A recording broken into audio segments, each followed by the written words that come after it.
Telugu cinema దర్శకుడు Hollywood ను తలదన్నేలా తీసిన ఈ మూవీపై సర్వత్రా చర్చ జరుగుతోంది. ఎంతలా అంటే ప్రభాస్ కోసం మూవీకి వెళ్లిన నార్త్ వాళ్ళు కూడా దర్శకుడు ఎవరని మాట్లాడుకుంటున్నారు. ప్రభాస్ కు దేశం మొత్తం ఫ్యాన్స్ ఉన్నారు. ఆయనకు ఉన్న మార్కెట్ గురించి ప్రత్యేకంగా చెప్పనక్కర్లేదు. హోల్ కంట్రీలో అన్ని రాష్ట్రాల్లో ఫ్యాన్స్ తో పాటు బిగ్ మార్కెట్ ఉన్న స్టార్ హీరో. కానీ సినిమా చూశాక మాత్రం వావ్, ఈ సినిమా తీసిన డైరెక్టర్ ఎవరని అంతా ఇంటర్నెట్ లో వెతుకుతున్నారు.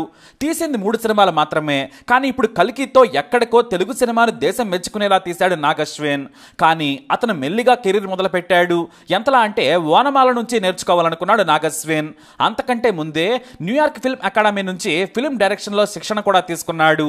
నాగ్ అశ్విన్ తల్లిదండ్రులు జయరాం రెడ్డి, జయంత్ రెడ్డి, ఇద్దరు డాక్టర్లే. హైదరాబాద్ ఎస్ఆర్ నగర్ కి దగ్గరలోని కళ్యాణ్ నగర్ లో వీరికి పెద్ద హాస్పిటల్ ఉంది. ఇక నాగ్ అశ్విన్ సోదరి నిఖిలారెడ్డి, ఈమె కూడా డాక్టరే. నాగ్ అశ్విన్ తండ్రిది తెలంగాణలోని నాగర్ కర్నూల్, తల్లి జయంత్ రెడ్డిది విశాఖపట్నం. అయితే నాగ్ అశ్విన్ ని కూడా డాక్టర్ గా చూడాలనుకున్నారు తల్లిదండ్రులు. హైదరాబాద్ పబ్లిక్ స్కూల్లో చదువుకున్న నాగ్ అశ్విన్ కు రాణా క్లాస్మేట్. నాగ్ అశ్విన్ పూర్తి పేరు నాగ్ అశ్విన్ రెడ్డి. ముద్దుగా అందరూ నాగి అని పిలుస్తుంటారు. చదువులో కూడా చురుకుగానే ఉండేవాడు నాగి. చదువులో టాప్ 10 ర్యాంకర్ లో ఒకరిగా నిలిచేవారు. అయితే తల్లిదండ్రులు చెప్పినట్లు డాక్టర్ కావాలనుకోలేదు. తనకి చిన్నప్పటి నుంచి కూడా సినిమా మీద ఆసక్తి. పైగా స్కూల్ మ్యాగజైన్ ఎడిటర్ గా పనిచేసే అవకాశం కూడా దక్కించుకున్నాడు. కథలు, కథనాలు, వ్యాసాలు రాయడంలో మంచి దిట్టని చిన్నప్పుడే నిరూపించుకున్నాడు. విద్యార్థి దశలోనే అతను స్కూల్ మ్యాగజైన్ కు ఎడిటర్ గా స్టోరీలు, వ్యాసాలు రాసేవాడు. ఓ టైంలో తన పాఠశాలలో బండరాలు పగలగొడుతూ చెట్లు కూడా నరికేస్తూ ఉంటే ఆ ఫోటోలు తీసి ఇక్కడ ఏం జరుగుతుంది, ప్రకృతిని నాశనం చేస్తుంది ఎవరు అని ఓ వార్త రాసి ప్రిన్సిపల్ కోపానికి గురయ్యాడు. అలాగే తల్లిదండ్రులకు కూడా ముందే చాలా క్లారిటీగా చెప్పారు ఆయన. నేను డాక్టర్ చదవను, సినిమా దర్శకుడిని అవుతానన్నారు. దీంతో సరేనన్నారు పేరెంట్స్. మణిపాల్ మల్టీమీడియా కోర్సులో చేరాడు. ఆ తర్వాత వీడియో ఎడిటింగ్ నేర్చుకున్నారు. అయితే సినిమాల మీద ఉన్న ఆసక్తితో నాగ్ అశ్విన్ ను అప్పటికే దర్శకుడిగా పేరు తెచ్చుకున్న శేఖర్ కమల దగ్గరకు తల్లిదండ్రులు పంపించారు. కానీ శేఖర్ కమల అప్పటికి బిజీగా ఉన్నారు. తర్వాత సినిమాకి తీసుకుంటానని చెప్పారు. అప్పటికే గోదావరి సినిమా షూటింగ్ మధ్యలో ఉంది.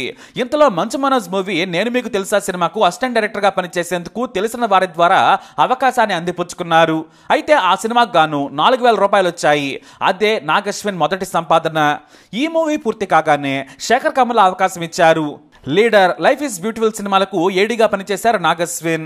అంతేకాదు లీడర్ సినిమాకు తనకు తానుగా ట్రైలర్ కూడా కట్ చేశాడు. అది దర్శకుడు శేఖర్ కమలకు ఎంతో నచ్చింది. అదే ట్రైలర్ ను రిలీజ్ చేశారు ఆయన. అంతేకాదు షూటింగ్ చేసేటప్పుడు ఎంత క్లారిటీతో ఉండాలి, సీన్ ను ఎలా రాసుకోవాలి, రాసుకున్న సీన్ ను ఎలా తీయాలనే దానిపై పట్టు సాధించారు.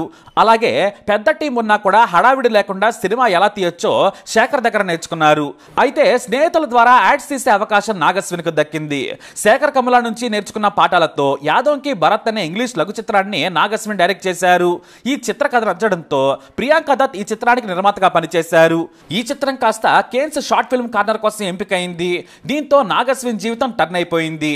నాగ్ అశ్విన్ పేరు వైజయంతి మూవీస్ అధినేత అశ్విని దత్ కు అప్పుడే తెలిసింది.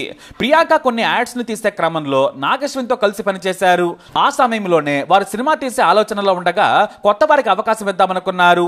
అప్పటికే శక్తి, బాణం సహా ఎన్నో సినిమాలు తీసి 100 కోట్లు నష్టపోయారు. దీంతో అశ్విని దత్ సినిమాలు తీయడం మానేశారు. చివరకు వరుస ఫ్లాపుల తర్వాత ఎవడే సుబ్రహ్మణ్యం సినిమా కథను నాగ్ అశ్విన్ కు వినిపించగా ప్రియాంకకు బాగా నచ్చింది. ఆ తర్వాత స్వప్న దత్ కూడా ఆ కథ నచ్చింది. మొత్తం స్క్రిప్ట్ ను రెడీ చేశాడు నాగ్ అశ్విన్.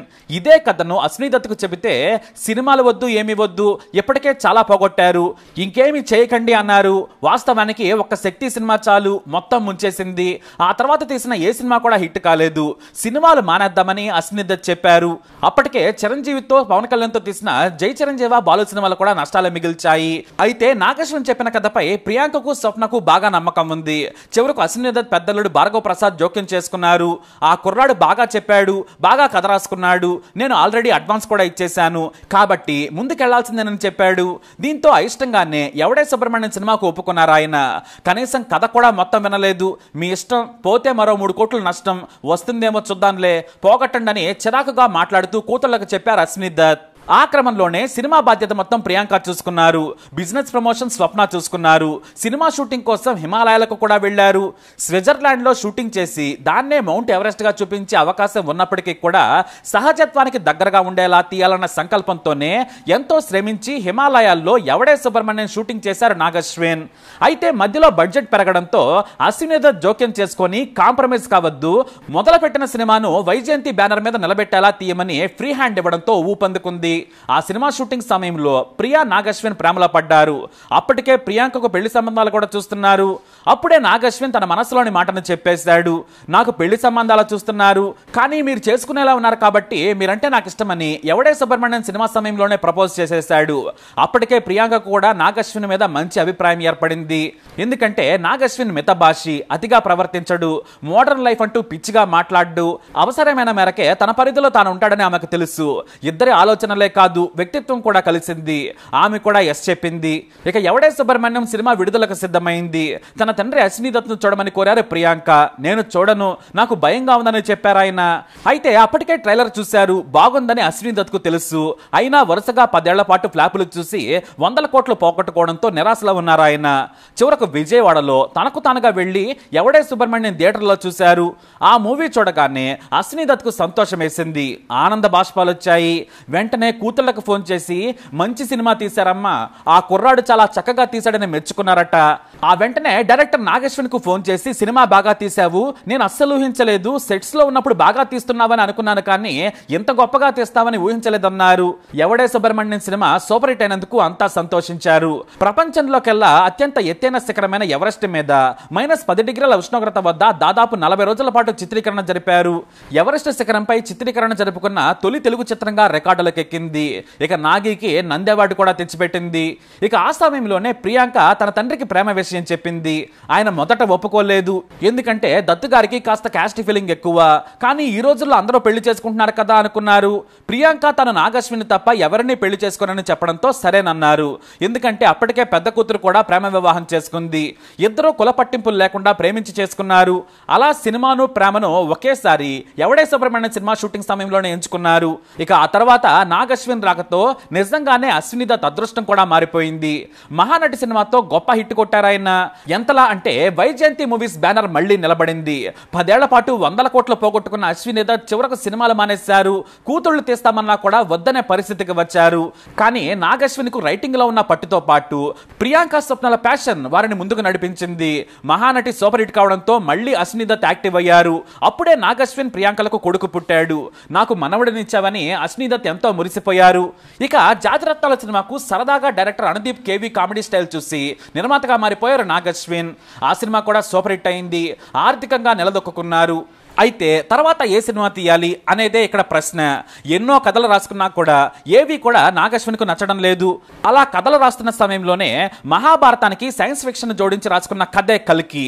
కానీ ఈ సినిమాకు భారీగా ఖర్చు అవుతుంది. మొదట 400 కోట్లతో సినిమా తీయాలనుకున్నారు.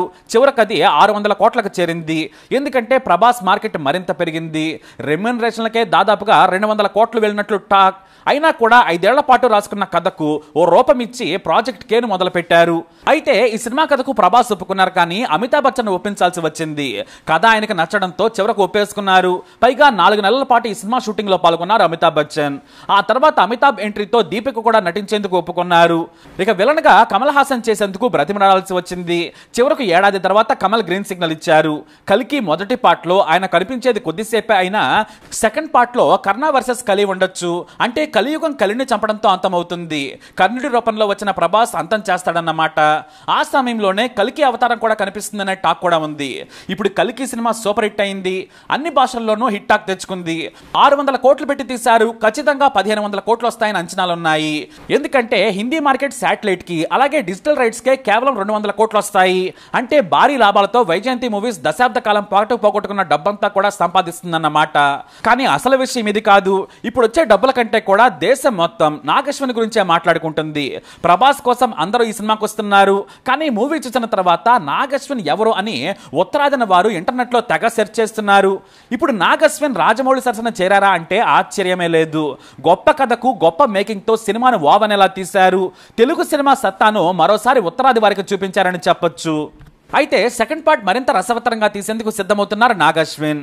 ఇక సినిమా రిలీజ్ తర్వాత నాగశ్విన్ కొన్ని రకాల కథలు పోస్టులను అభిమానులతో పంచుకున్నారు. గ్రాండ్ గా నిర్మించిన ఈ సినిమా కోసం కల్కి టీం మొత్తం 4 ఏళ్ల పాటు కష్టపడింది. 2021లో హైదరాబాద్ లోని రామోజీ ఫిలిం సిటీలో ఏర్పాటు చేసిన ఫ్యూచరిస్టిక్ సెట్ లో ఈ సినిమా షూటింగ్ గ్రాండ్ గా ప్రారంభమైంది. అయితే తన చెప్పులు అరిగిపోయేలా ఈ సినిమా కోసం పనిచేశారని చెప్పేలా తన అరిగిపోయిన చెప్పులు ఉన్న ఫోటోలను పంచుకొని అభిమానులతో తన సంతోషాన్ని పంచుకొని సెలబ్రేషన్ చేసుకున్నారు నాగశ్విన్. అశ్విన్. తొలి చిత్రం ఎవడే సుబ్రహ్మణ్యంతో స్టేట్ అవార్డు దక్కించుకున్నాడు. రెండో సినిమా సావిత్రితో నేషనల్ అవార్డు కొట్టేశాడు నాగ్ అశ్విన్. ఇక మూడో మూవీతో ఇంటర్నేషనల్ అవార్డు అందుకోవాలని ఆశిద్దాం. ఖచ్చితంగా ఆల్ ది బెస్ట్ చెబుతాం. మరి కల్కిపై అలాగే ముఖ్యంగా నాగ్ అశ్విన్ పై మీ అభిప్రాయాన్ని కమెంట్ ద్వారా తెలియజేయండి. వీడియోని లైక్ చేయండి, షేర్ చేయండి, మా ఛానల్ని సబ్స్క్రైబ్ చేసుకోండి.